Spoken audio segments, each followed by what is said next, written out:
1장부터 7장이 사도직 변정이었고, 이제 10장부터 거짓 교사들에 대한 자신을 적극적으로 표명하고 있는데, 바울이 뭘 가지고 비난을 받고 있었을까? 너희를 대면하면 유순하고, 직접 만나면 약하고, 떠나 있으면 담대한. 다시 말해, 편지로는 되게 강하다.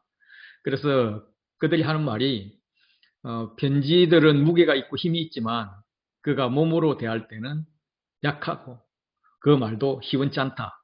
이런 말들을 했습니다. 이제 여기에 등장하는 인물이 세 그룹이 있는데, 하나는 너희라는 그룹이 있습니다. 그건 이제 고린도 교인들이고, 그리고 나 바울이라고 표현을 합니다. 바울은 이미 이 글을 쓰고 있는 상태에서 1인칭 대명사를 사용한 것이나 바울 이름 자신을 쓴 것은 독자를 향해서 굉장히 강조하는 겁니다. 이게 이제 언급할 내용이 아주 진지하다 이런 걸 이야기를 하는 거죠. 그리고 이제 또 세 번째 그룹은 바울 사도 그룹을 육신을 따라 행하는 자로 여기는 자들입니다. 그러니까 본인들이 육신을 따라 행하는 거죠. 그런데 이제 바울이 이야기하고 있는 것은 내가 담대함의 대상은 누구냐? 그거는 너희가 아니라 육신을 따라 행하는 자로 여기는 자들, 그 거짓 사도들이다. 이렇게 이야기를 하는 거죠. 그래서 고린도 교인들에게 대하고 싶은 것은 그리스도의 온유와 관용으로 신이 너희를 권한다 하면서 편지를 하고 있고요. 그리고 함께 있을 때에도 나로 하여금 이 대함대한 태도로 대하지 않기를 구하노라. 다시 말해서 편지로 있을 때나 대면할 때나 일관되게 온유와 관용으로 대하고 싶다라는 겁니다. 바울은 심지어 그 사도답지 않게 이렇게 이중인격적인 그런 요소가 있다. 보는 앞에서는 제대로 말도 못하고 안 보는 데서는 막 큰 소리만 치는 이런 자다. 그런 이제 이중인격에 대해서 나 이중인격 아니야. 난 똑같아. 만날 때는 편지로 쓸 때는 똑같아. 이렇게 이야기를 합니다. 유순하다라는 말은 고대 그리스어에서는 명예나 지위를 실추시키는 그런 말, 매우 부정적인 단어였습니다. 물론 이제 신약 시대 이후 또 우리 시대에 와서는 예수님이 보이신 겸손과 미덕을 나타내는 표현으로 사용됐지만 이 당시의 이 단어로는 유순이란 말은 좀 비굴함의 냄새 나는 그런 분위기로 사용됐습니다. 그래서 대면하면 비굴하고 떠나 있으면 강한 나 바울이 그들에게 이야기를 하는 거죠. 그들의 말과는 반대로 지금 떠나 있는데 그리스도의 온유와 간용으로 너희를 권하고 있다라고 말을 시작합니다. 그런데 그런데 바울이 담대할 때가 있는데 담대할 것은 누구냐면 대상이 육신을 따라 행하는 자, 육신을 따라 싸우는 자들이다.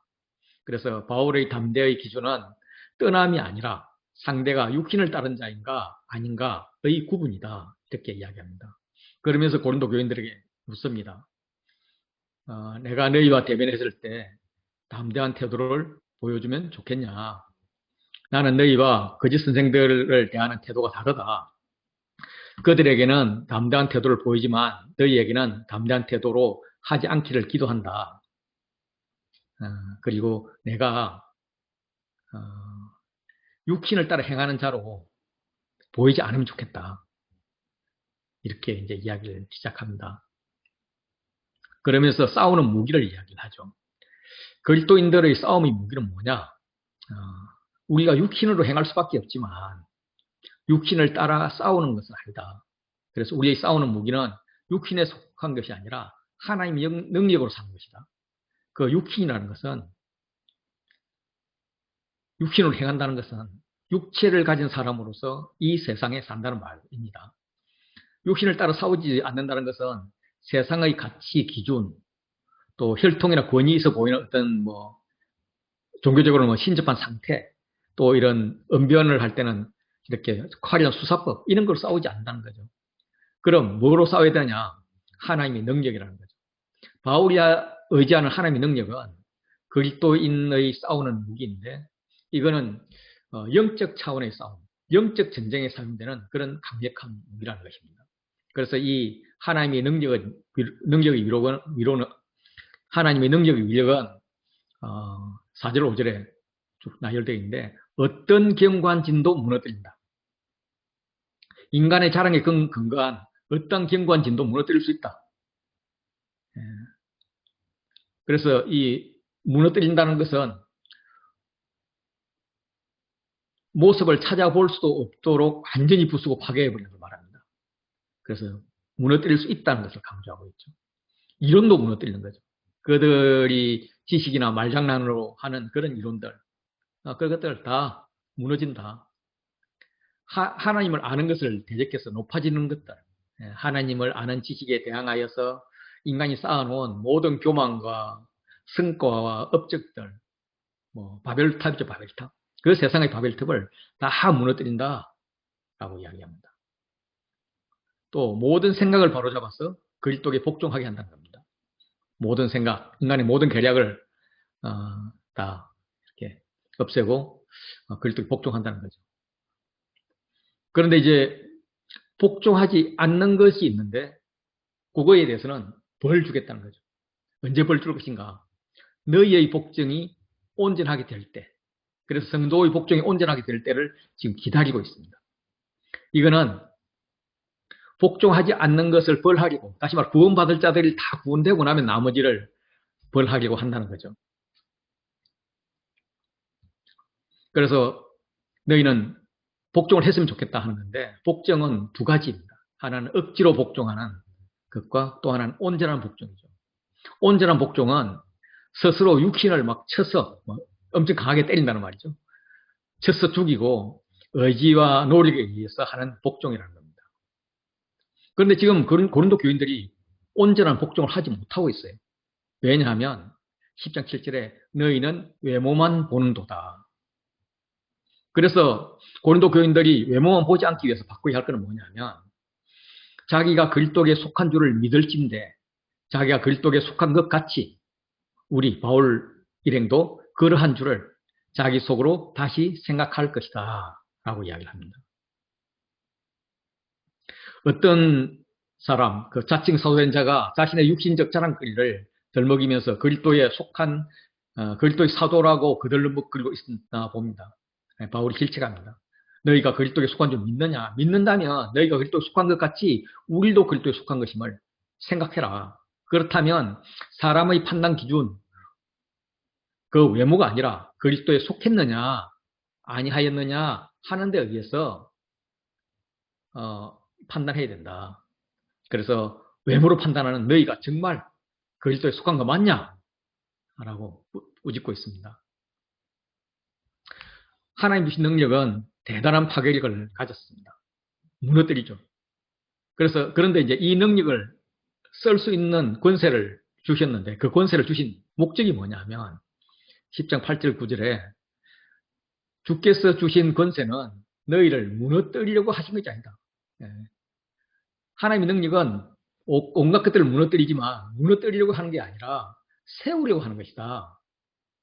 너희를 놀라게 하려는 것이 아니다. 이렇게 이야기를 합니다. 바울에게 있었던 사도권, 그것도 교인들을 무너뜨리려고 사용한 적이 없다는 거죠. 바울은 그 사도권을 행사할 수도 있고 자랑할 수도 있고 그렇지만은 그것을 주님이 의도하신 목적대로 교회를 세우기 위해서만 사용했다는 겁니다. 비판자가 보기에는 지나치게 행사한다고 말할 수도 있지만 바울은 뜻한다는 거죠. 그래서 바울의 편지도 이 원리에 입각해서 너희를 교회를 세우기 위해서 이렇게 강하게 이야기한다. 단지 너희를 놀라게 하려고 하는 것은 아니다라는 겁니다. 바울의 반대자들의 주장은 그의 편지는 무게가 있고 힘이 있지만 그가 몸으로 대할 때는 약하고 그 말도 시원찮다라고 이야기를 합니다. 그렇지만은 바울은 비난자들에게 야 너희가 알아야 될 게 있는데 우리가 떠나 있을 때 편지들로 말하는 것과 함께 있을 때 행하는 일이 같은 것이다. 그걸 좀 알았으면 좋겠다. 나는 떠나 있건 편지로 말하건 같은 말을 한다. 이것을 알라. 이렇게 나는 항상 같은 말을 하는 사람이지 이중적인 사람은 아니다라는 것을 강조하고 있습니다. 이게 이제 교차대구 구조로 되어 있죠. 대미남인 유순하고 떠나 있으면 담대하다고 알려진 나하고 너희들이 편지는 힘이 있지만 대할 때는 약하다고 그렇게 빈정거리지. 그렇지만은 나는 하나님의 능력을 사용할 수 있는 권세가 있어. 주님이 주신 권세야. 나는 이것으로 너희를 세우고 싶어. 그런데 너희는 외모만 보는구나. 자기가 그리스도에 속한다고 그렇게 믿고 있다면 다른 사람도 그리스도에 속한 줄 알아야지. 그렇다면은 우리가 그 그리스도에 속한 사람들이 외모로 자랑하는 건지 아니면 하나님의 능력으로, 다시 말해서 나의 약함으로 하나님 능력이 드러나게 자랑하는 건지 그거 한번 생각해 봐야지. 예. 이러면서 외모를 가지고 계속적으로 평가하는 자들을 강하게 질책하고 있습니다. 바울 대적자들의 자랑 방식은 자기를 칭찬하고 자기로서 자기를 헤아리고 자기로서 자기를 비교합니다. 여기에 대해서 바울은 야 지혜가 없다라고 이야기해요. 거짓 사도 바울은 뚜렷하게 차이가 있죠. 거짓 사도들은 자기를 칭찬하는 자입니다. 칭찬한다는 것은 추천한다는 의미입니다. 스스로 추천하고 스스로 선전한다는 의미라는 거죠. 이들의 기준은 자기를 기준으로 자기를 헤아리고 자기를 비교 우위에 두려고 하는 어리석은 자들입니다. 저도 옛날에 그랬던 것 같아요.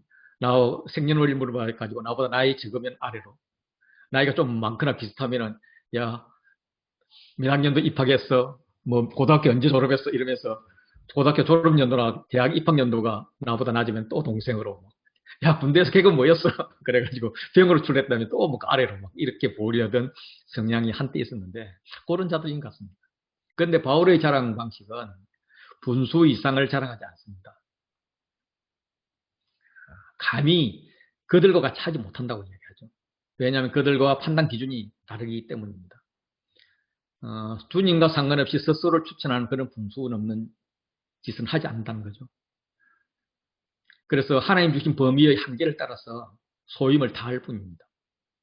하나님께서 바울에게 사역 범위를 자로 재어주듯 할당해 주셨음을 고백을 하고 그 범위 내에서 복음을 전한 것이 고린도까지 이른 것이라고 이야기합니다. 바울이 고린도에 간 것은 하나님의 소임을 받지 않았는데 스스로 한계를 벗어나서 간 것이 아니라는 거죠. 고린도 갈 자격도 없는데 스스로 지나가면서 복음을 전한 것이 아니라는 겁니다. 그런데 거짓 사도들은 그런 짓을 한다는 거죠. 그래서 바울은 그리스도의 복음을 가지고 고린도 지역으로 나갔다는 겁니다. 다른 사람들이 복음 전해놓은 곳에 가서 숟가락 하나 더 놓는 그런 일을 하지 않는다는 거죠. 그런데 거짓 사도들은 남이 수구에서 이루어 놓은 것을 마치 자기 열매인 양 분수 이상으로 자랑하지만 바울은 그러지 않았다라는 겁니다. 특별히 고린도 교인 너희들은 내가 처음 전도한 게 아니냐, 거기서 복음을 전한 게 아니냐, 그래서 내가 너희에게 바라는 것은 너희 믿음이 풍성히 자라길 원한다. 그리고 나는 너희 지역을 넘어서 또 다른 곳에 전하려 한다. 이렇게 이야기를 합니다. 이것을 이제 근거를 사도행전 15장 예루살렘 공의회로 좀 생각을 하면 좋을 것 같아요. 예루살렘 공의회 때 결정된 게 이제 우리가 잘 알고 있는 것은 우상의 제물과 피와 목매어 죽인 것과 음행을 멀리하라, 요 세 가지였잖아요. 근데 그 외에도 또 하나 있는 게 전도 대상에 대한 분할이 있었습니다. 요거는 갈라디아서에 나오는데 베드로에게 역사사 그를 할례자의 사도로 삼으시니라 또 내게 역사사 나를 이방인의 사도로 삼으셨느니라. 그래서 그 야고보, 게바, 요한, 베드로, 요한 이런 자들과 같이 친교의 악수를 했다. 다시 말해서 합의를 했다는 거죠. 합의를 했는데 우리는 바울 일행은 이방인에게로, 그들은 야고보, 요한, 베드로 이렇게 야고보와 사도들은 할례자에게로 가게 하려 함이라 하는 게 갈라디아서 2장 9절 내용입니다. 그런데 지금 거짓 사도들은 예루살렘에서 파견한 자들인데 유력자의 추천서, 심지어 야고보의 추천서도 갖고 다니면서 이방인을 전도한다는 거죠. 그것도 이미 바울이 전도해 놓은 성도들을 넘본다는 겁니다. 이게 이제 이단들의 특징이잖아요. 우리도 이제 이렇게 있으면 목요일 정도 같으면은 문을 똑똑 두드려서 나가보면은 할머니 하나, 아줌마 하나 서 있죠. 그러면 이제 여호와의 증인이고요. 또 뭐 이런 또 이단 교회들은 항상 교회 명패를 보고 찾아오잖아요. 이런 것들이라는 겁니다. 그래서 옳다 인정함을 받는 자라는 것은 자기가 자기를 칭찬하는 자가 아니라 오직 주께서 칭찬하는 자이다. 그래서 자랑하는 자의 태도는 주 안에서 자랑하라 라고 이야기를 합니다. 이것이 이제 교차 대꾸 구조로 되어 있어요. 그래서 자기를 칭찬하는 것은 지혜가 없는데 옳다 인정함을 받는 자는 주께서 칭찬하는 자이다. 그래서 자랑은 주신 범위의 한계를 따라 해라. 주 안에서 해라. 그래서 바울은 복음을 들고 너희에게까지 이르렀다. 그리고 이제는 너희 지역을 넘어서 다른 곳에도 복음을 전하려 한다. 그런데 굉장히 중요한 건 뭐냐면 남이 수고해 놓은 곳, 그곳에 이렇게 숟가락 하나 더 놓아서 자랑해서는 안 된다. 남의 규범으로 이룬 것을 자랑하면 안 된다. 그래서 규범이 중요한데, 한계 규범이 중요한데, 이 규범을 따라 너희 믿음이 더욱 풍성하길 바란다. 그러니까 내가 원하는 것은 너희 믿음이 자랄수록 우리의 규범, 다시 말해서 바울이 이방인 전도를 하는 원칙, 유대인들에 적용하는 원칙이 아닌 거죠. 그런 원칙에 따라 너희 가운데서 더욱 믿음이 풍성해지길 원한다. 이게 이제 이방인 복음의 정통성인 거죠. 바울이 다메섹에서 예수님께 직접 배웠고 그 이후로도 계속 예수님께 배웠던 사도들에게 배운 그런 게 아닌, 다시 말해서 유대의 때를 조금씩 이렇게 지워낸 그런 복음이 너희에게 풍성해지길 바란다라고 이야기하는 겁니다. 아마 그 다음 단계는 고린도 지역을 넘어서 로마 그리고 멀리 스페인까지 이렇게 전하려 하는 게 아닌가 싶습니다. 그래서 복음이 너희에게 이르렀고 너희 믿음이 자라서 풍성해지길 바라고 그 풍성함의 후원을 받아서 다른 지역도 복음을 전하고 싶다라는 게 바울의 마음인 거죠. 그래서 복음의 진전에 너희가 참가하길 원한다. 왜냐하면 그것이 너희에게 유익하기 때문이다. 그렇게 이야기합니다. 그리고 결론적으로 자기를 자랑하는 거짓 사도들은 지혜가 없다. 옳다 인정함을 받지 못하는 자들이다. 왜냐하면 자랑은 주 안에서 자랑해야 되기 때문이다. 요거는 예레미야 9장 24절에 나오는 말씀입니다.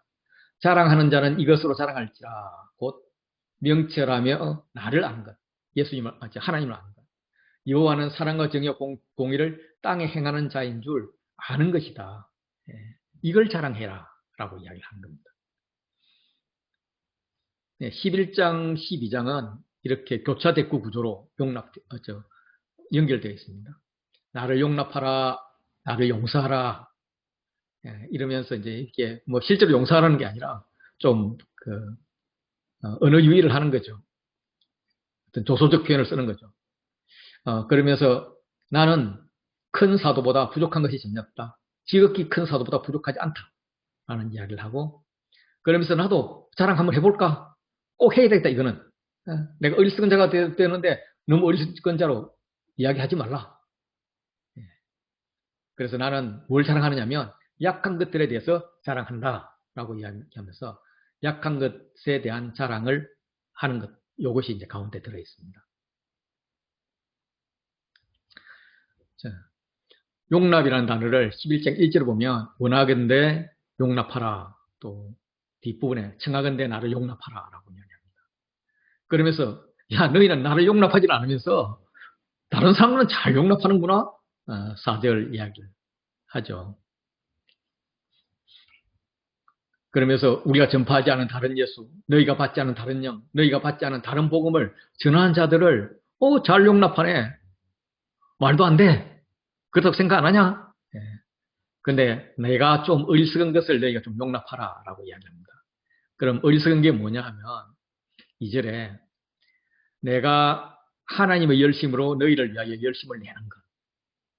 그 열심을 내는 내용은 내가 너희를 정결한 처녀로 한 남편인 그리스도께 드리려고 중매하는 것, 그걸 좀 용납하라는 겁니다.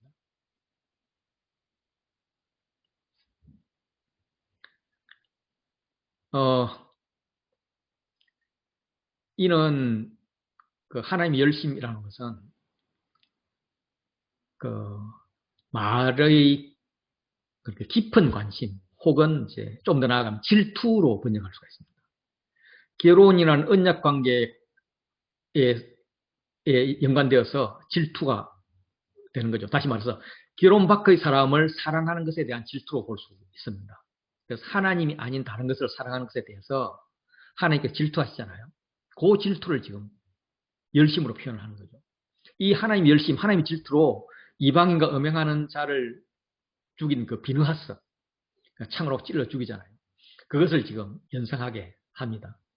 바울의 열심은 너희와 그리스도를 정결한 처녀와 남편으로 중매해 주는 것인데, 그래서 너희의 약혼 과정을 거쳐서 마침내 결혼이 이루어질 건데 그 시간까지 또 다시 말해서 재림의 날이 올 때까지 열심으로 너희를 기도했는데, 아니 뱀이 그 관계로 하와를 유혹한 것 같이 너희 마음이 다른 사람들에게 유혹되어 버리니 와 두렵다라는 거죠. 너희 마음이 그리스도를 향하는 진실함과 깨끗함에서 떠나서 부패할까 두렵다라는 겁니다. 그게 이유는, 그렇게 생각하는 이유는 너희가 전파하지 않은 다른 예수, 그걸 전파하는 것, 다른 영, 그걸 받게 하는데 그거 다른 복음 받게 하는데 그걸 너희가 용납하기 때문에 그렇다는 거죠. 너희는 그리스도 신부로서 합당한 진실함과 깨끗함을 잃어버릴 것 같다라는 거죠. 어찌된 일이냐. 그런데 그 다른 예수, 다른 영, 다른 복음을 전하는 자들은 누구냐 하면 지극히 크다는 사도들입니다. 지극히 크다는 사도들을 하고, 사도들이란 말은 바울은 지극히 크지는 않다. 조금 크기는 크지만 어쩌면 아주 작은 사도인지도 모르겠다. 뭐 이런 내용이 포함되어 있겠죠. 그런데 바울은 자신을 이렇게 얘기합니다. 나는 지극히 크다는 사도들보다 부족한 것이 조금도 없다. 내가 비록 말에는 부족하지만 너희가 은변 부족하다니까 지식에는 그렇지 않다라고 이야기를 합니다.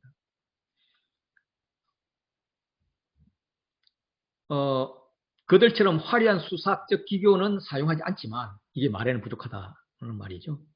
뭐 그냥 그들이 그림책에는 십자가나 정하지만, 그러나 하나님을 아는 지식, 진리에는 그렇지 않다는 거죠. 이게 확실한가? 확실하지. 이것을 우리가 모든 사람 가운데서 모든 일로 너희에게 나타냈지 않았냐? 너희가 알지 않냐? 우리가 모든 사람 가운데서 모든 일로 너희에게 나타냈는데 그 너희가 보지 않았냐? 체험하지 않았냐? 예, 이런 이야기를 합니다. 바울이 거짓 사도보다 못하다는 빌미를 준 결정적인 일은 물론 못생긴 것도 있지만, 두 번째로는 하나님의 복음을 값없이 전했다. 아무도 누를 끼치지 않았다. 예, 다시 말해서 사도에 대해서 충분한 자격이 없기 때문에 그런 게 아니냐. 예, 오히려 또 비용을 우리 안 받는 것은 우리를 덜 사랑해서 그런 게 아니냐. 남으로 보기 때문에 그렇지 않느냐. 이제 이런 것 때문이었습니다. 그런데 바울은 나를 낮췄다 그래요. 사역 비용을 보충하기 위해서 일을 하는 자들이 너희가 아주 아래로 보지만 나는 그 비용을 마련하기 위해서 일했다. 왜냐하면 너희에게 배를 끼치 않으려고. 그리고 다른 여러 교회에서 비용을 받았다. 특별히 마게도냐에서 온 형제들이 나의 부족한 것을 보충하였다라고 이야기를 합니다. 이게 이제 바울의 재정 원칙이었죠. 자기 자신을 낮추더라도 사례비를 받지 않는다는 거죠. 그래서 너희에게 복음을 값없이 전했지만 그것은 값싼 것이 아니라 값진 것이었다. 이게 어떻게 제가 될 수 있냐. 이런 문제로 거짓 사도들의 말에 유혹되고 나를 의심할 수 있냐. 내가 돈을 받을 자격이 없는 싸구려 복음 전도자가 아니다. 그건 하나님이 아신다. 그래서 꼭 죄를 따지자면 너희에게 죄 지은 게 아니라 너희를 섬기기 위해 비용을 받은 다른 여러 교회에 죄 지은 것이다. 그들에게 탈취한 것이 된다. 예.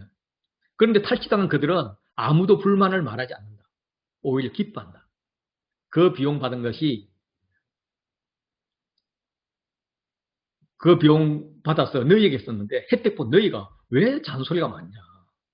이런 이야기죠. 이렇게 바울이 스스로 일한 것에 대해서는 사도행전에 볼 수가 있습니다. 생업이 같으므로 이거는 이제 브리스길라 아굴라이죠. 아굴라와 생업이 같기 때문에 그들과 함께 살며 일을 합니다. 천막 만드는 일을 했죠. 그러면서 그들이 이제 안식일마다 강론하고 이렇게 군면했습니다. 여전히 이제 반쯤만 일하고 반쯤은 이렇게 사역을 했기 때문에 돈이 부족했겠죠. 그때 마침 실라와 디모데가 마게도냐로부터 내려옵니다. 아마 그들이 소식을 갖고 왔을 것이고 또한 그들의 헌금을 가지고 왔다고 생각을 합니다. 정확히는 모르죠. 예. 그 이후로 바울은 하나님 말씀에 붙잡혀서 다시 말해서 하나님 말씀에만 집중하면서 일을 안 해도 될 정도로 유대인들에게 예수는 그리스도라고 밝히 증언을 했다. 이렇게 이제 실라와 디모데가 헌금을 갖고 와서 그걸 가지고 일하지 않고도 복음을 전했다. 이제 이런 이야기를 하는 겁니다. 바울이 돈을 받지 않은 까닭은 너희를 높이려고 좀 이상하긴 하죠. 너희가 일 안 한 자들은 되게 낮춘다고 하니까 이런 거죠. 그래, 내가 너희보다 낮은 자야. 너희를 섬기는 자야. 너희를 섬기게 하기 위해서 하는 거야. 너희에게 피해를 끼치지 않기 위해서 하는 거야. 그러면서 어떤 까닭이냐? 이게 너희를 사랑하지 않는다는 증거가 되냐? 말도 안 된다라는 거죠.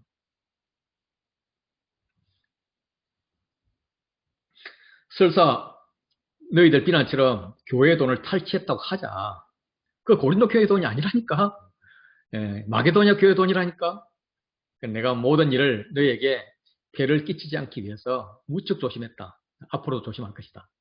이게 고린도 지방에서 바울의 자랑이라고 이야기합니다. 그리스도의 진리가 내 속에 있으니 나의 자랑은 막히지 않을 것이다. 그래서 돈을 받지 않는 이유는 너희를 사랑하지 않았어가 아니라 너희를 사랑했어. 하나님은 아신다라고 이야기하죠. 이것이 오해를 낳았습니다.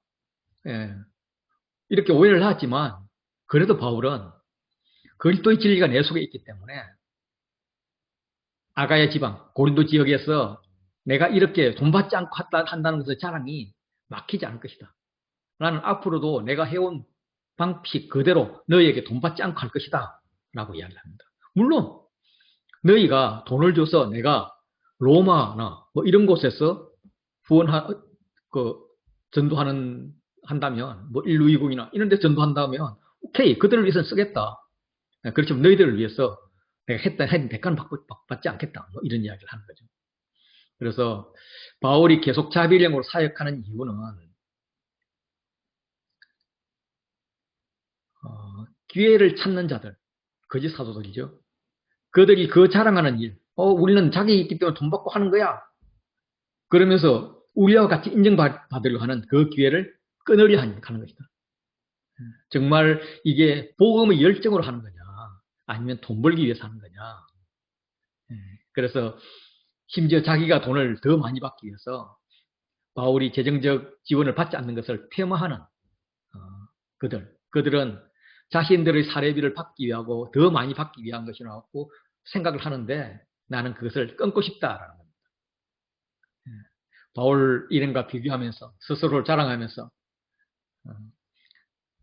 자기들도 사도라고 그렇게 인정받으려 하는 자들에게 고린도 교회에서의 뭔가 하는 꿍꿍이 기회를 끊어버리려 한다라는 겁니다. 너희도 속지 말라라는 거죠. 거짓 사도들에 대한 호칭이 많습니다. 기회를 찾는 자들이죠.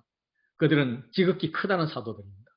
대사도, 지극히 크니까 대대사도 이렇게 되겠죠. 거짓 사도이고요. 속이는 일꾼이고요. 사탄의 일꾼이라고도 이야기를 합니다. 그동안 바울은 그들은 고린도 신자를 잘못 인도한다. 다른 예수, 다른 복음을 전한다. 라고 이야기를 했었습니다. 이들이 고린도 교인을 속이는 이유는 가장이 들어가 있습니다. 그러니까 고린도 교인들이 속은 이유. 그들은 자기들이 그리스도의 사도로 가장을 하고 있는데 고린도 교인들이 속은 이유죠. 그런데 사탄도 자기를 광명의 천사로 가장한다는 겁니다. 그래서 이들도 자기를 의의 일꾼으로 가장을 하고 있다는 겁니다. 가장이 3번 반복되고 있습니다.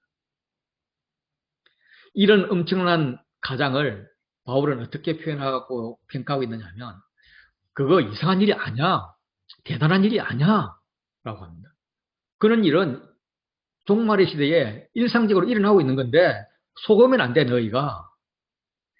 가장은 사탄의 주특기입니다. 사탄도 자기를 광명의 천사로 가장하는데 따라서 사탄의 일꾼들은 자기를 의의 일꾼으로 가장하는 것이 당연하다. 이상한 일도 대단한 일도 아니다라고 이야기합니다. 그러나 그들의 마지막은 그들의 행위를 따라 심판을 받을 것이다 라고 이야기를 하죠. 그러면서 이제 어리석은 자와 지혜로운 자를 계속 이야기를 하는데 그 어리석은 자는 바울에게 적용을 해요. 나를 어리석은 자로 여기지 말라. 내가 조금 자랑할 수 있도록 어리석은 자로 받으라. 어리석은 자와 같이 기탄 없이 자랑한다. 이렇게 이야기를 합니다. 여러 사람들이 육신을 따라 자랑하니까 나도 육신을 따라 자랑하겠다. 이렇게 이야기를 해요. 그런데 이제 고린도 교인에게는 너희는 지혜로운 자로서 어리석은 자들을 기쁘게 용납하는구나 라고 이야기합니다. 굉장히 역설적이죠. 고린도 교인 너희가 지혜롭다고? 너희가 육신을 따라서 지혜롭다 자랑하는 자를 지혜롭다고 인정한다고? 주를 따르는 것이 아닌 것은 어리석은 것이다. 그러면서 이제 그러면 내가 주를 따르지 않는 자화자찬 자랑 하나 해볼게. 그러면 내가 대단해 보일까? 그런데 내가 이런 자랑을 하면 너희가 어리석다고 이야기해야 되는 거야. 이제 이렇게 이제 말을 하는 거죠. 그래서 이제 지금 고린도 교인들이 지혜자라면서 아주 황당한 일을 하고 있습니다. 그들은 이제 하나님의 은혜를 받은 자로서 지혜자가 되어야 마땅하죠. 스스로 뭐 지혜 있다 그런 그 지혜하고 다른 지혜자가 되어야 되는 거죠. 그런데 그들은 우리가 전파하지 아니한 다른 예수를 전파하거나 혹은 너희가 받지 아니한 다른 영을 받게 하거나 혹은 너희가 받지 아니한 다른 복음을 받게 할 때 잘 용납한다는 거죠. 내버려 둔다는 겁니다. 동료하고 동조하고 적극적으로 받아들인다는 겁니다. 그래서 거짓 사도들은 스스로 그리스도의 사도임을 내세우고 자랑하면서 고린도 교인들의 정신적, 물질적 차원에서 강탈을 지금 하고 있는 거죠. 바울이 슬픔을 담아서 반어적으로 역설적으로 말을 합니다. 심지어 거짓 교사들이 너희를 종으로 삼고 있는데 너희를 잡아먹고 있는데 너희에게 빼앗고 있는데 스스로 높이고 있는데 심지어는 너희 뺨을 때리고 있는데 야 그렇게 모욕을 받고도 잘 용납하는구나. 이 용납하는구나가 시작과 끝으로 되어 있으면서 그 안에 바울이 나 지극히 크다는 사도들보다 부족할 게 없는 사람이야. 또 그 지극히 크다는 사도들은 거짓 사도고 속이는 일뿐이야. 가장하는 자들이야. 이러면서 거짓 사도와 바울 자신을 비교하고 있습니다. 그래서 너희가 용납할 걸 용납해야지. 그걸 어떻게 용납하냐? 라고 이야기하는 거죠. 11장 21절 보면 나는 우리가 약한 것 같이 욕되게 말하노라. 그러나 누가 무슨 일에 담대하면 어리석은 말이나 나도 담대하리라. 말이 되게 어렵잖아요. 그래서 영어 성경을 보는 분들은 아주 좀 편하게 보실 것 같은데, 세 번역을 보시면, 부끄럽지만, 약한 것이 부끄럽다는 이야기죠. 부끄럽지만, 터놓고 말씀드립니다. 예. 그래서 우리는 너무 약해서 그렇게 하지는 못하였습니다. 부끄럽습니다 하는 게 이제 욕되게 말한다, 이 말이죠. 욕되게 말한다. 이렇게 이제 표현이 되어 있는 거죠. 어쨌든, 부끄럽지만 내가, 까놓고 이야기할게. 내가 어리석은 말 한마디 할게. 담대히, 뭐, 이렇게 이야기를 합니다. 고린도 교인들의 믿음이 흔들리는 것을 위해서 자신을 한참 동안 변명합니다. 그런데 이제 자랑 자체가 쑥스러운 거죠.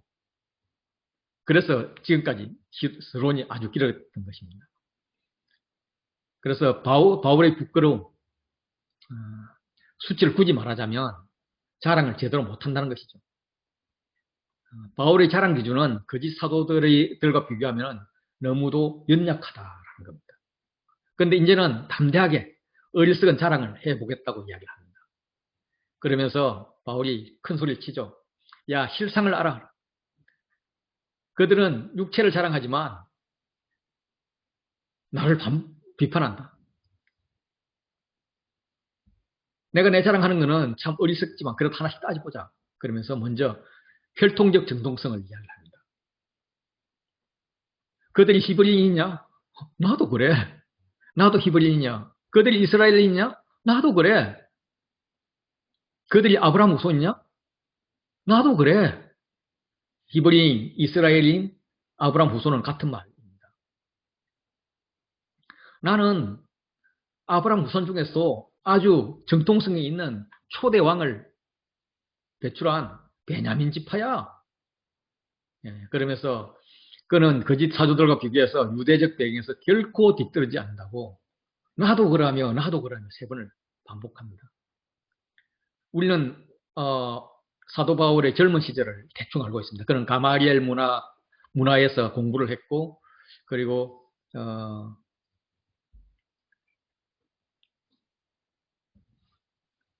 대제사장에서 서류를 받아서 기독교인들을 잡으러 다녔던 자입니다. 요즘 말로 하면 이렇게 말할 수 있겠죠. 나 솔직히 말해서 가마리엘 대학의 수석 졸업자야. 최연소 사법고시 패스한 자야. 뭐 이런 말을 차마 하지는 못하지만 이렇게 지금 혈통적으로 나 괜찮아, 꿀리지 않아 이렇게 이야기를 합니다. 사역적 정통성은 그들이 그리스도 일꾼이라고 정말 정신없는 소리를 하는구만. 그런데 나는 진짜 그리스도 일꾼이야 라고 이야기를 합니다. 그리스도의 일꾼은 그리스도의 종을 말합니다. 그리스도의 종은 스스로 자랑하지 않습니다. 자기를 자랑하지 않는다는 거죠. 누구를 자랑하냐? 당연히 주인인 그리스도를 자랑하는 거죠. 그래서 복음은 자기를 죽이고 십자가를 지는 삶입니다. 대가지불 하는 삶이죠. 자, 거짓 사도들 봐라. 그들이 어떤 대가지불을 했는가? 이렇게 묻고 있습니다. 그러면 바울 사도는 어떤 대가지불을 했는가? 엄청 고생했죠. 수고를 넘치도록 하고 옥에 갇히기도 더 많이 하고 매도 수없이 맞고 여러 번 죽을 뻔했다라고 이야기를 합니다. 아마 매 맞고 옥에 갇힌 기록은 사도행전에도 나오죠. 빌립보 전도 할 때에도 많이 맞고 나서 제도 없이 옥에 가두었잖아요. 그리고 막 착고까지 쳐서 지켰잖아요. 이거 외에도 많이 있겠죠. 매 맞고 죽을 뻔했던 경험들도 있습니다. 40에서 하나 감한 매를 5번 맞았다고 합니다.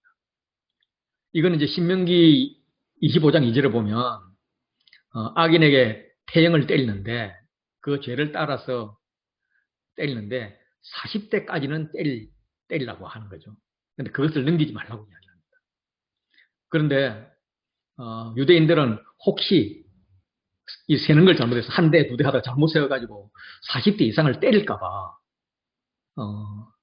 그렇게 실수할까봐 39대만 때리는 그런 이제 태형이 있었습니다. 그런 태형을 5번이나 맞았다는 겁니다. 그 외에 또 태장이라는 것을 3번이나 맞았다고 해요. 이 태장은 로마식 매입니다. 이거는 이제 사도행전 16장에 보면 무리가 일어나서 고발하니까 상관들이 옷을 벗어 찢어서 벗기고 매로 막 때리는 게 있는데 그거 태장 이야기입니다. 그래서 많이 친 후에 옥에 가두는 게 이제 빌립보 교회 사건이죠. 돌로 맞았습니다. 한 번 돌로 맞았다 그러니까 한 번 돌로 맞은 것은 아마 루스드라에서 돌 맞은 게 아닌가 그런 생각이 듭니다. 루스드라에서도 바울과 바나바가 이렇게 막 기적을 행하니까 그들이 막 헤르메스하고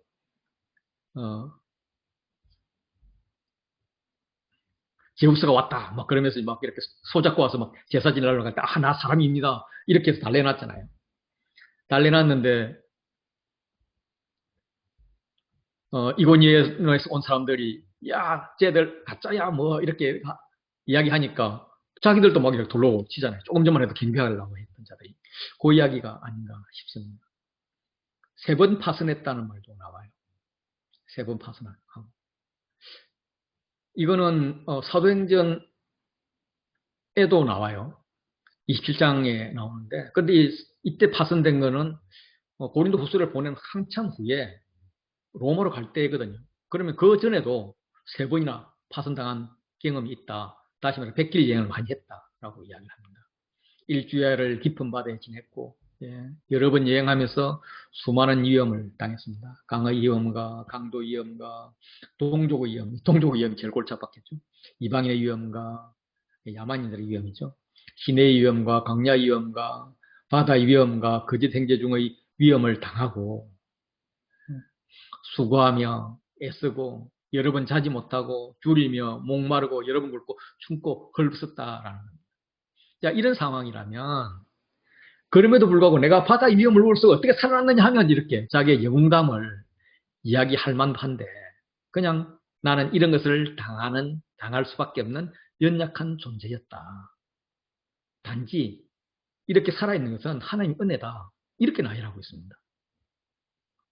그런데 더 중요한 것은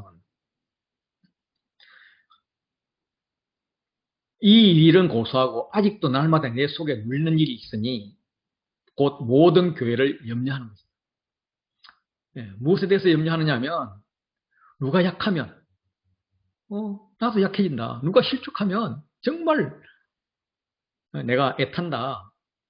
그래서 진짜 어려움은 더 고생보다 더 큰 부담이 되는 것은 외적인 위험이 아니라 내적인 부담이라는 겁니다. 아직도 날마다 내 속에 눌리는 것이 있는데 모든 교회를 위한 염려라는 것입니다. 고린도 교인들의 상황이 그를 약하게 만들고 애타게 만드는 겁니다. 그래서 약한 자들 앞에서 기도 외에는 도와줄 길이 없는 정말 한없이 약하고 그런 연약함이 있고 애가 탄다는 거죠. 아픔과 간절함이 불타오르고 있습니다. 바울의 고생담은 고린도후서에서 4장에서 한번 나왔고요. 또 6장에서 나옵니다.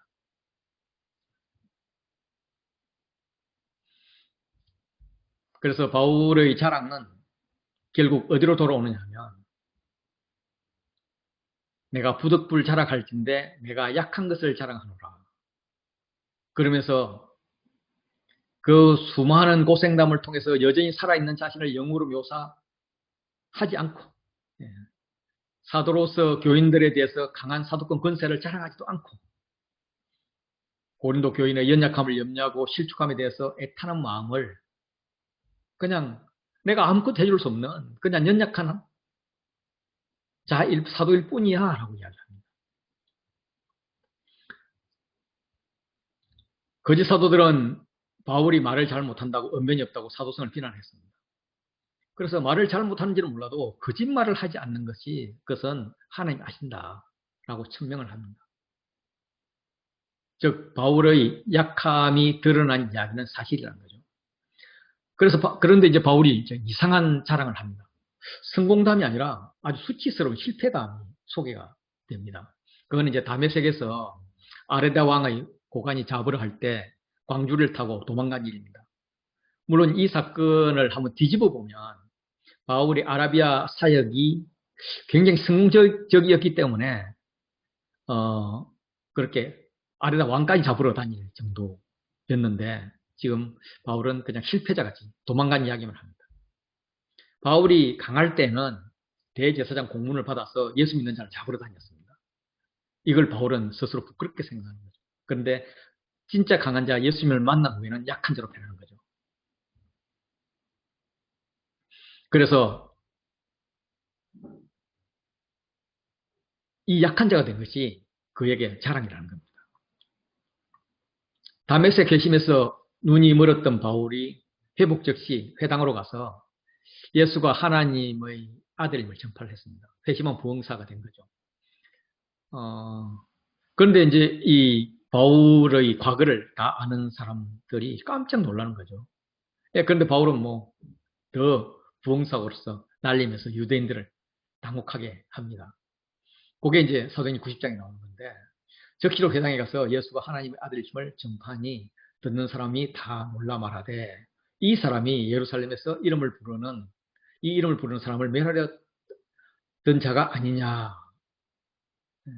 여기 온 것도 그들을 결박하여 대제사장들에게 끌고 가고자 함이 아니냐.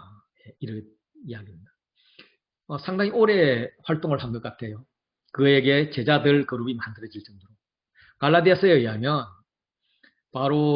그는 바로 예루살렘으로 간 것이 아니라 이때 이제 그 유대인들이 죽이려고 그러니까 간 것이 아니라 3년 동안 아라비아와 다메섹에 있음을 말하고 있습니다. 나는 예루살렘으로 가지 아니하고 아라비아로 갔다가 다시 다메섹으로 돌아가노라. 그 후 3년 만에 예루살렘 갔다라는 이야기죠.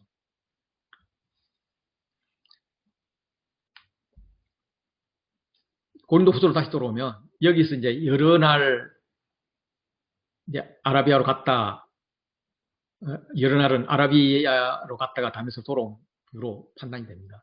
아라비아에 얼마나 있었는지 아니면 아라비아와 다메섹을 왔다 갔다 했는지는 우리가 알 수가 없습니다. 아라비아는 사우디아라비아가 아니고요. 요단강 남동쪽에 있는 지역입니다. 당시는 이제 나바티안 왕국이라고 했었어요. 나바티안 왕국인데 그때 이제 아레다 왕은 아레다 4세였습니다. 아레다 4세는 원래 왕권 승계 순위에는 밀려 있었는데 왕권을 빼앗았습니다. 그래서 나바테안 역사상 가장 강력한 통치자로 이제 이렇게 되어 있었습니다. 그가 이제 공인을 받아서 남부 시리아, 요르단, 이스라엘 그 네 개의 지역, 시나이 반도, 이집트 동부 사막 일부, 또 사우디아라비아 북서쪽 지역, 이런 상당히 넓은 지역을 통치를 했습니다. 다메섹 북부도 통치를 했는지는 잘 모르겠어요. 어쨌든 다메섹에도 정치적 영향을 지금 끼치고 있잖아요. 아레다 왕의 고관들이 바울을 잡으려고 다메섹까지 와서 성을 지킨 것은 바울이 아라비아에서 조용히 생활하지 않았다는 증거죠. 나바티안 왕국의 위협이 갈 만한 활동을 한 것으로 추정할 수가 있습니다. 가능성을 한번 따져보면 나바티안 왕국은 창세기 25장 13절에 나오는 이스마엘의 장자 느바요스에서 유래되었습니다. 아마도 바울이 소명을 받고 거기까지 가서 이스마엘 후손들에게 복음을 전했고 이것은 아레다의 종교를 위협했기 때문에 죽이려고 다메섹까지 쫓아온 것이 아닌가 그렇게 봅니다. 또 하나는 당시 나바티안 왕 아레다 딸은 헤롯 안티파스의 아내, 즉 왕비였습니다. 그런데 헤롯은 헤로디아하고 결혼하기 위해서 왕비를 내쫓았습니다. 이혼했습니다. 이 일로 인해서 헤롯과 아레다는 항숙이 되어서 전쟁까지 했습니다. 일이 좋지 않은 시기에 유대인 바울이 나바티안에 와서 유대인의 메시아를 전하니까 거기다 그게 상당히 영향력을 끼치고 있으니까 왕이 이걸 뿌리채 맞고자 바울을 잡으려고 했고 다메섹까지 쫓아와서 죽이려고 했던 것 같습니다. 그들이 그를 죽이려고 밤낮 성문까지 지키고 있는 것을 사울도 알게 되었고 그의 제자들이 밤에 바울을 광주리를 담아서 성벽에서 달아내렸습니다. 고린도 후서에는 성벽 창문을 통해서 혹은 성벽 구멍을 통해서 달아내렸다고 하는데 그때 내려진 광주리는 스포리스는 예수님의 500여 때 썼던 바구니가 아니라 700여 때 사용되었던 광주리였었습니다. 다시 말해 이방인들이 사용하는 거죠. 그림은 이런 그림이 아닌가 싶고요. 이 사진은 지금도 남아있는 성벽 위에 있는 집입니다. 그 당시에 이제 성벽이 주로 이제 이중으로 이렇게 되어 있고, 그 성벽과 성벽 사이에 집들을 지었고, 그 집들이 이렇게도 올라왔는데, 라합의 집도 이렇게 생겼고, 지금 바울이 이렇게 창문으로 이렇게 내려진 집도 이런 집이 아니었나, 그냥 추정하고 있습니다. 12장에서 으로 넘어가면 바울이 본격적으로 자랑하는 것이 주의 환상과 계시입니다. 그거는 14년 전 이야기고요. 누구의 경험인가? 바울 자신이 제3자 경험이라고 이야기해요. 그리스도 안에 있는 한 사람을 아노니, 바울이 아는 한 사람입니다. 14년 전에 셋째 안에 끌려간 자, 이렇게 3자와 하면서 사실 자기 이야기죠. 바울의 대적자들은 이제 자기들이 본 환상, 계시 이런 걸 자랑했겠죠. 그러면서 바울은 환상 체험도 없고 심지어 방언도 못한다고 이야기했잖아요. 교과서 같은 이야기만 한다. 그것도 굉장히 엉터리다 이렇게 이야기를 했죠. 바울은 그들보다 조금 더 부족하지 않는데 아무에게도 아무 유익도 없는 그런 자랑을 하고 싶지 않지만 부덕볼 14년 전 환상 체험을 하겠다라고 이야기합니다. 이 부덕불은 자랑할 필요가 있고 꼭 해야 한다는 말이에요. 어쩔 수 없이 한다는 게 아니라 꼭 하고 싶다는 거예요. 그래서 세 번역은 이미 말이 나왔으니 합니다. 공동번역은 자랑하지 않을 수 없습니다. 라고 이야기를 하는데, 이렇게 NIV도 보면 I must go on boasting 이래서 must라는 단어를 써요. 내가 이 말을 꼭 해야 되겠다 이런 거죠. 바울이 이제 고린도전서를 쓰고 있는 것은 시기가 2차 전도여행 마지막 부분인데, 그럼 AD 한 52년, 50년부터 52년 했던 그 뒤에, 좀 뒷부분인데,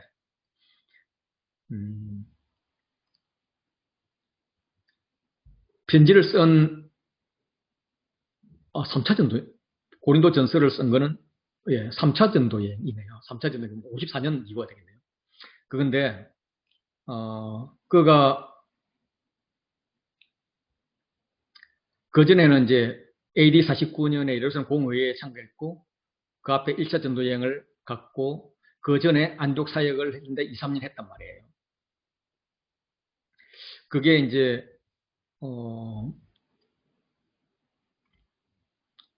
시기로 따져보면 그 이전 같아요.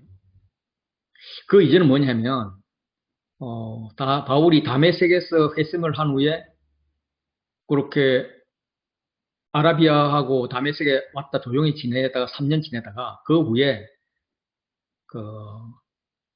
예루살렘을 가가지고 사도들을 만나서 회심한 부흥사를 한 번 더 활동을 하거든요. 그러다가 또 유대인들이 죽이려 하니까 고향 다소로 보내집니다. 그 다소에서 조용히 머문 시간이 10년 이상이 돼요. 그때 이제 사역이 잘 됐기 때문에 바나바가 나중에 안디옥으로 초청을 하는데, 요 14년 전이라는 것은 그가 낙향해서 다소에 머물던 시대인 것 같습니다. 그때 이제 일어났던 자기가 본 환상이 셋째 하늘에 끌려갔다라고 이야기를 합니다. 그가 낙원으로 끌려갔다고 하고 이야기를 해요. 거기 가서 말로 표현할 수 없는 말을 들었는데 사람이 가히 이르지 못할 말, 여러 계시를 받았다고 이야기를 합니다. 셋째 하늘은 바울이 가지고 있던 하나님 나라에 대한 세계관입니다. 어떤 이들은 하늘이 7개 층으로 되어 있다. 어떤 이들은 365층, 999층으로 되어 있고, 한 단계를 올라갈 때마다 영적 이렇게 수준이 높아지는 상태라야 올라갈 수 있다. 이렇게 이야기를 하는데, 바울은 3층천 사고를 가지고 있었던 것 같습니다. 어쨌든 이 셋째 하늘은 하늘 성전의 가장 거룩한 곳, 하나님의 보좌가 있는 곳을 의미합니다. 또 낙원은 원래 이제 페르시아 왕이 만든 그 하늘 정원 있잖아요. 그게 이제 낙원 파라다이스인데, 고관들의 정원에서, 왕과 고관들의 정원에서 묘되었는데, 구약 70인령에서는 에덴 동산을 지칭하는 것이었습니다. 이후에 구약 외형에서도 하나님이 복된 장소로 이야기했고 하나님이 현존이 있는 하늘 지성소를 의미했습니다. 예. 그래서 그게 체험을 했다는 거예요. 그러나서 끝 이렇게 해요. 아니 본격적으로 자랑해야지. 그때 무슨 말을 했는데 그때 이거는 이런 말할 수가 없어. 이러면서 말을 안 해요. 그러면서 나를 위하여 약한 것들 외에는 자랑하지 않으리라 이렇게 끝내버려요. 누가 나를 보는 바와 나에게 듣는 바를 지나치게 생각할까 두려워해서 그만두노라. 예, 이렇게 말해버리는 거예요.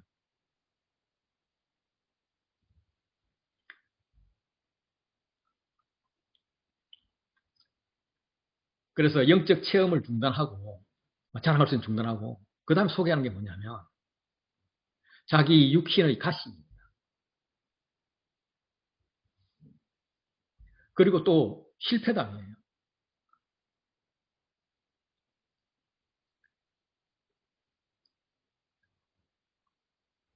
내가 계시를 받은 것이 굉장히 큰데 하나님 오히려 내가 이것 때문에 자만할까 봐 육체의 가시 곧 사탄의 사자를 주었다는 거예요.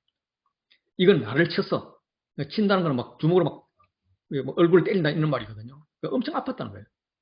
너무 자만하지 않게 하려 하신다. 그러니까 내가 엄청 계시를 받았지만은 내가 자만하지 않도록 나에게 육체의 가시를 주셨다라는 거죠. 근데 이제 그걸 다시 말해 자기는 그 경험을 지금 자기를 높이는 데 사용하지 않겠다고 이야기하는 거죠. 왜냐하면 그동안 바울은 약한 것을 자랑한다. 주안에 자랑한다. 그것이 참된 자랑이기 때문에 그렇습니다.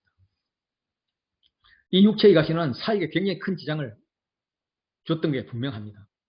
그래서 어떤 사람들은 다메섹 도상에서 갑자기 쓰러졌기 때문에 간질이 아니냐 라고 주장을 하는데 간질이라면 귀신을 쫓아내는 사역 중에서 간질 증세가 나오면 바울 자신이 귀신 들린 모습으로 부들부들 떨었을 거니까 사역에 막 치명적이었을 것입니다. 어떤 이들은 그때 너무 다메섹에서 너무 강한 빛을 받아서 간질이 생겼다고 주장합니다. 바울이 편지하면서 큰 글씨로 써놓으라 하는 걸 보면 눈이 많이 나빴던 건 사실이지만 정확히 모릅니다. 근데 이제 중요한 것은 가시를 주신 이유죠. 가시를 주신 이유. 너무 자만하지 않게. 교만으로 빠지지 않게 하는 거죠. 그래서 바울은 이를 떠나게 하기 위해서 3번 죽게 강구했어요. 강구했는데 거절당한 거예요. 3번이나. 간구는 목숨을 걸고 구하는 것이 간구입니다. 3번은 완전하다는 말이죠. 3세판. 그런데 그 완전히 목숨을 건 기도, 그것도 3번이나 주님의 응답은 거부였습니다.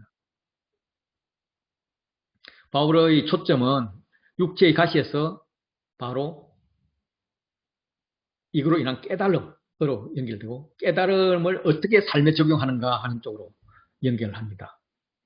내 은혜가 내게 족하도다. 고쳐주지 않을 것이니까 그대로 가져가라. 왜냐하면 너가 약해야 내 능력이 온전히 나타날 수 있거든. 이런 말이에요. 바울은 자신이 3번이나 완벽하게 거절당했는데도 서운했겠죠. 실제로 그는 치유의 연사가 대단했잖아요. 하나님이 바울의 손으로 놀라운 능력을 행하게 하시니 심지어 바울의 몸에서 수건이나 손수건이나 앞치마를 가지다가 병든 사람에게 얹으면 그 병이 떠나가고 악기가 떠나가고 이런 놀라운 사역자가 자기 자신의 병은 거부당한다? 굉장히 이상하죠. 굉장히 서운할 수 있는 거잖아요. 그냥 이게 뭔가? 내 삶은 이게 뭔가? 내가 이 사역자 맞는가? 내 병도 못 고치면서 이러지 않았을까 생각합니다. 심지어 유두고 같은 경우는 죽은 자를 살리게 됐잖아요. 이게 뻥일까? 글쎄요. 사도행전은 누가라는 의사 출신이 의사가 썼기 때문에 의사가 쓴 그것은 뻥이 아닐 가능성이 굉장히 높은 거죠. 어쨌든 바울은 그걸 갖고 서운해하지 않고요. 도리어 기뻐했다는 겁니다. 도리어 기뻐했다.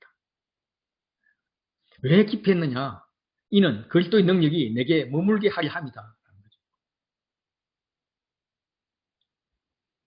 바울은 실망이나 원망이 아니라 기뻐함으로 약한 것들에 대해서 자랑한다는 겁니다.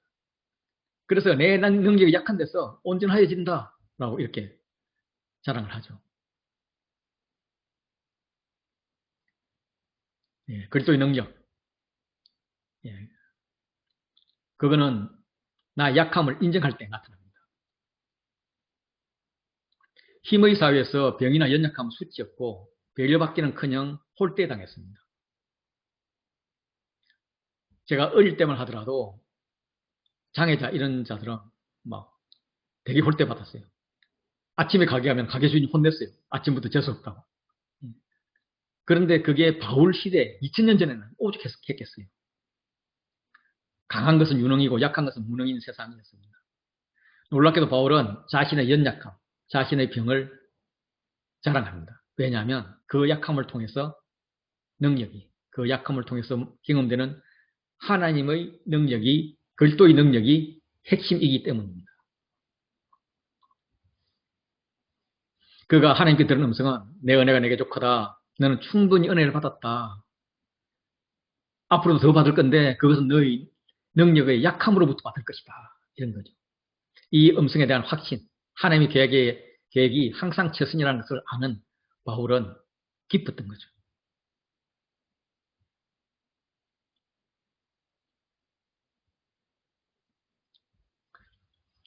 바울은 어리석은 자같이 자랑을 자랑했지만 칭찬을 받아야 된다고 이야기를 합니다.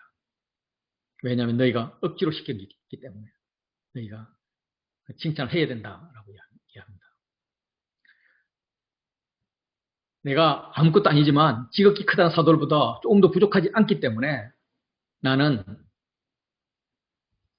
칭찬을 받을 이유가 있다. 너희들로부터 추천서를 받을 세상적 이유가 있다.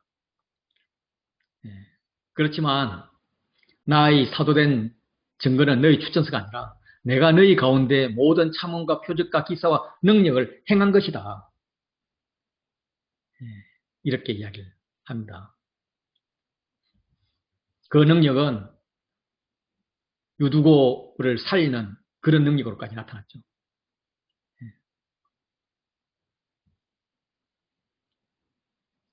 바울이 고린도 교인들에게 유일하게 부족했다면서 용서를 구하는 것은 너희에게 폐를 끼치지 아니한 일, 이 공평치 못한 것을 용서하라라고 이야기합니다.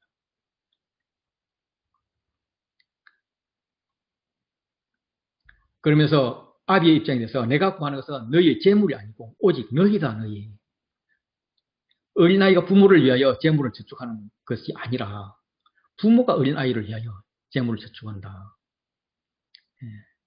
이렇게 이야기를 합니다. 그러면서 세 번째 방문 계획을 준비하면서 내가 너희에게 피해를 끼치지 않겠다라고 이야기합니다.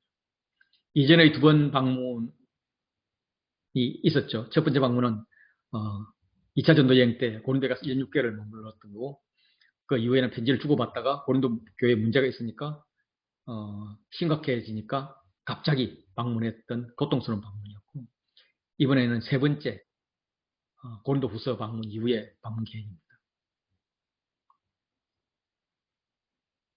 그래서 바울은 전심으로 너희를 사랑한다. 너희를 더욱 사랑할수록 나는 사랑을 덜 받겠느냐 라면서 되돌아오는 사랑이 없음을 좀 씁쓸해하고 있습니다. 바울이 사례를 받지 않음에 대해서 선행이 드러났겠죠. 그런데 반대자들은 이걸 다시 한 번 더 거듭 주장을 합니다. 그들이 받지 않은 게 너희에게 짐을 지우지 않았다고 그렇게 주장하는데 사실은 교활한 자가 되어서 너희를 속임수로 취하는 거야. 이렇게 이야기를 한다는 거예요. 바울은 아니다. 언제 그런 일이 있었더냐 하면서 4번 수사적 의문으로 그렇지 않음을 강조하고 있습니다. 누구로 너희 이득을 취하더냐? 디도가 너희 이득을 취하더냐? 동일한 성령으로 행하지 아니하더냐? 동일한 보조로 하지 아니하더냐? 바울이 보낸 자도 누구도 이들에게 이득을 취한 자들이 없다라는 겁니다.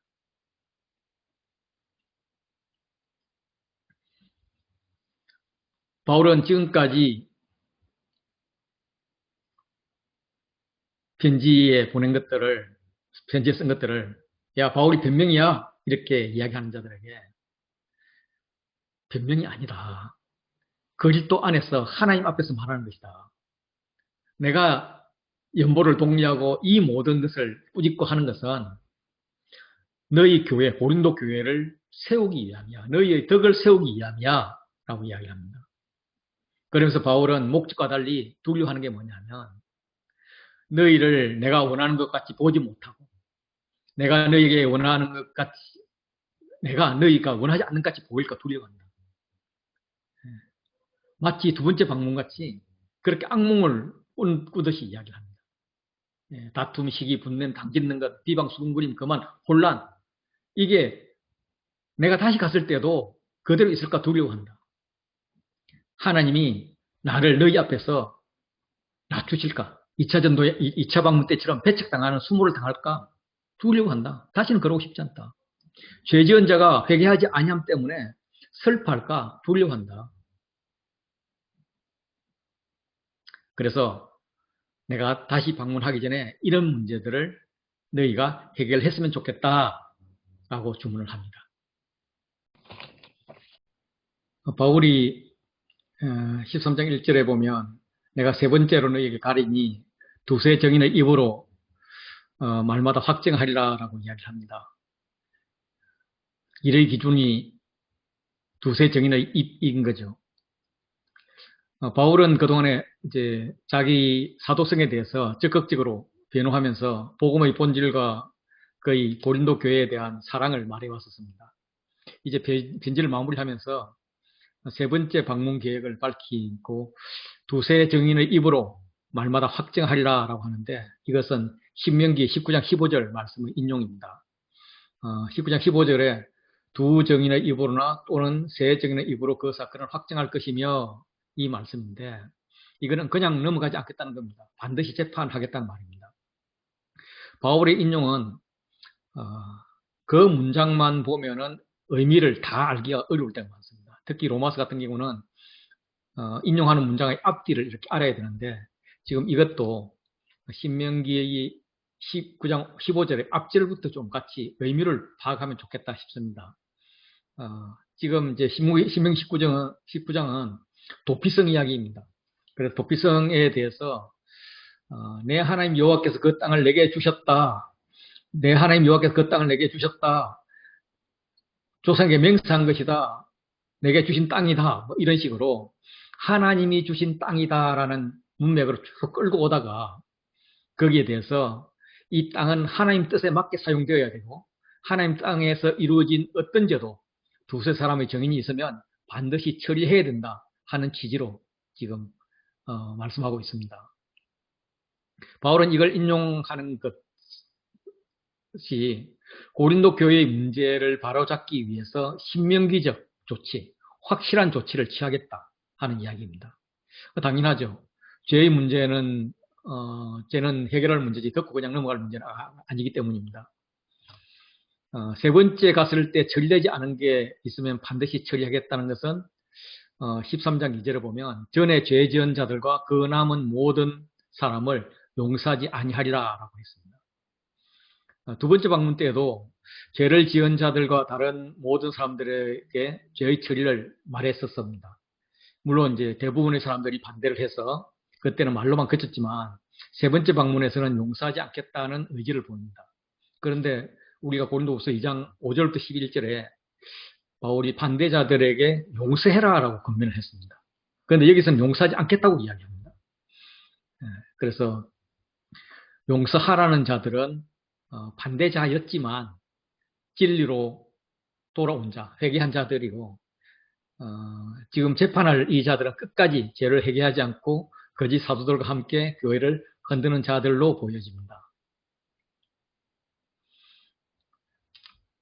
바울이 회개하지 않는 자를 용서하지 않는 이유는 13장 3절을 보면 그리스도께서 내 안에서 말씀하시는 증거를 너희가 구함이기 때문입니다. 그리스도께서 너희 안에서 강해졌습니다. 예수님은 그 약하심으로 십자가를 지셨고 그 결과 하나님의 능력으로 살아나셨습니다. 강하게 되셨습니다. 바울 선교단 역시도 예수 안에서 약하지만 고린도 교인에 대해서는 하나님의 능력이 될 것이다. 강할 것이다, 살 것이다 라고 이야기합니다. 그래서 고린도 교인들이 바울이 전하는 말씀을 그리스도의 말씀이라고는 증거를 구했는데 바울에게서 나오는 강한 능력의 증거를 보여주라는 말 같아요. 그런 강한 능력의 증거를 죄 지은 자는 용서하지 않음으로 보여주는 것입니다. 그런데 그것은 자신의 강한 능력이 아니라 하나님의 강한 능력을 보여주겠다고 이야기합니다. 그래서 바울도 그리스도처럼 약하지만 그래서 모욕을 당했지만 너희 대적자들에 대해서는 강한 하나님의 능력으로 용서하지 않겠다. 그래서 그리스도와 함께 살아있음을 보여주겠다라고 합니다. 그래서 고린도 교인들이 먼저 해야 할 것은 뭐냐 하면 너희는 믿음 안에 있는가? 너희 자신을 시험하고 너희 자신을 확증하라 라고 이야기를 합니다. 그래서 그리스도께서 내 안에서 말씀하신다. 우리도 그 안에서 약하다.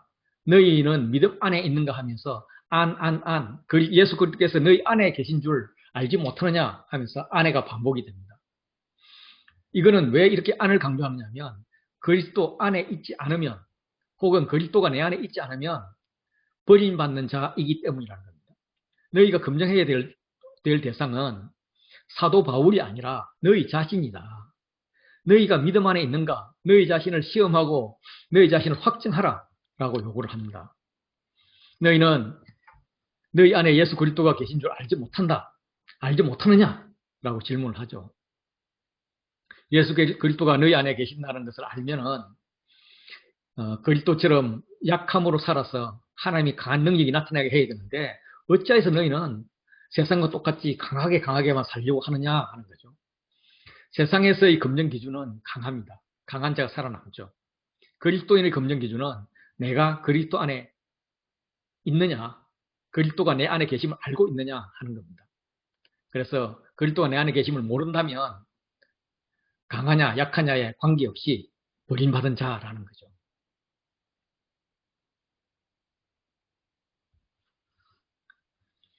그래서 이 13장에서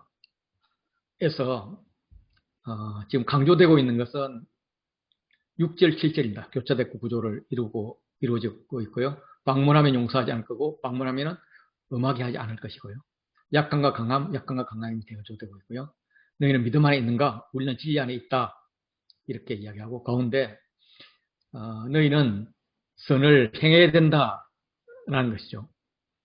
바울의 마음이 고린도 교인들에게 하나님께 버림받지 않기를 그들 안에 예수 그리스도께서 계심을 인식하기를 그리스도인의 합당한 삶을 살기를 이렇게 간절히 원하고 있음을 보여줍니다. 세상의 관점에서 바울 선교사는 버림받은 자처럼 약하게 보입니다. 그렇지만은 하나님께서 하나님께 버린 자들이 아님을 고린도 교인들이 알았으면 좋겠다라는 거죠. 그래서 우리가 너희에게 악을 행하지 말라 강조하는 것은 우리가 옳은 자라는 것을 나타내는 것이 아니다. 오직 우리가 원하는 것은 뭐냐?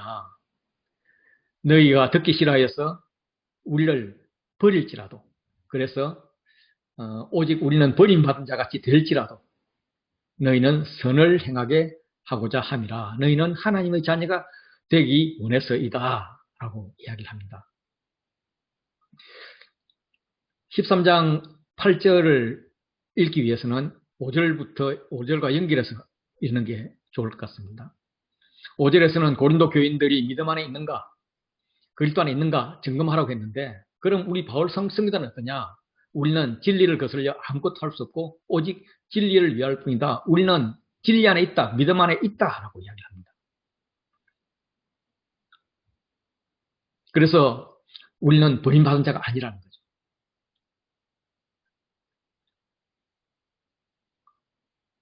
바울이 이 편지를 쓰는 이유는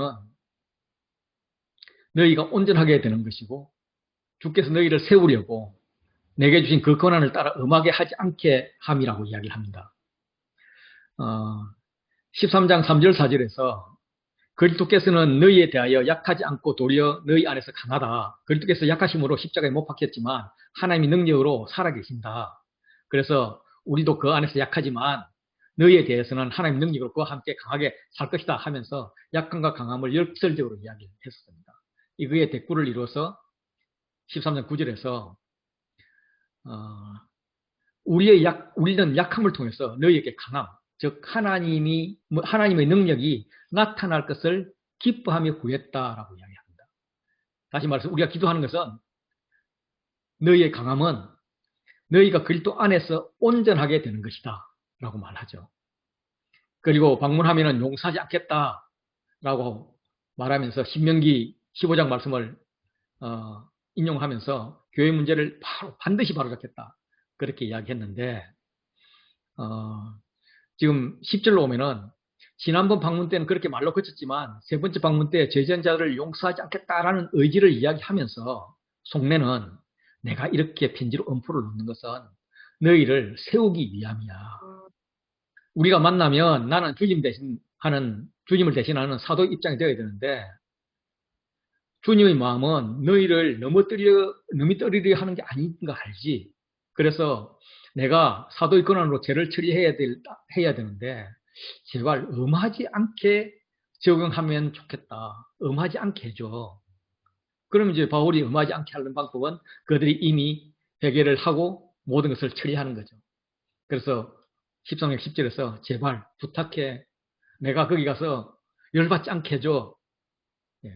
용서 안 할 거라고 말을 했지만 실상 내 마음은 그게 아니야. 너희가 저희 문제를 다 해결하기를 원해. 뭐 이런 이야기입니다. 그리고 이제 편지가 마무리됩니다. 마지막으로 하는 말은 기뻐하라. 온전하게 되며 위로를 받으며 마음을 같이하며 평안할지어다 라고 이야기합니다.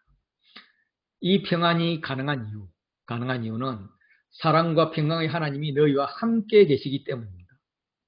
또한 주 예수 그리스도의 은혜와 하나님의 사랑과 성령의 교통하심이 너희 무리와 함께 있을 것이기 때문입니다. 뿐만 아니라 모든 성도가 너희에게 문안하면서 너희를 응원하고 있기 때문입니다. 그러니까 너희도 서로 거룩한 입맞춤으로 문안하라. 그래서 서로가 서로를 격려하라. 에베소, 마게도냐 이런 교회들이 고린도 교회를 다 축복한다 이런 거죠. 그리고 이제 13장 13절 그 유명한 축도가 있습니다. 오늘 대한민국 교회 또 세계 교회에서 엄청나게 많이 사용되는 그런 축복 기도이죠. 이 기도를 하시는 목사님들은 또 어떻게 생각하실지 모르겠습니다. 또 듣는 성도님들은 어떻게 생각을 할지 모르겠어요. 저는 이 축복 기도를 반드시 듣고 나오려고 노력을 합니다. 기도를 들을 때마다 나는 참 지질도 말을 안 들어. 나는 참 목사님에게 좋은 장로가 아니야. 이런 생각을 하죠. 그런데 이제 아멘 하면서는 그러나 하죠. 삶의 예배는 이제 달라질 거야 하면서 삶의 예배를 시작해 하고 힘차게 나옵니다. 문제는 교회 밖을 나오면서 악수하다 잊어먹는다는 게 문제인데 좀 그렇죠. 은혜가 되려 그러면 나는 끝까지 이렇게 삶의 예배를 잘 살 거야 이렇게 돼야 되는데 그죠. 그래서 다시 한번 고린도 교인들의 상황을 보면서 이런 축복을 하는 바울의 마음을 같이 좀 느끼면 좋겠다 이런 생각이 듭니다.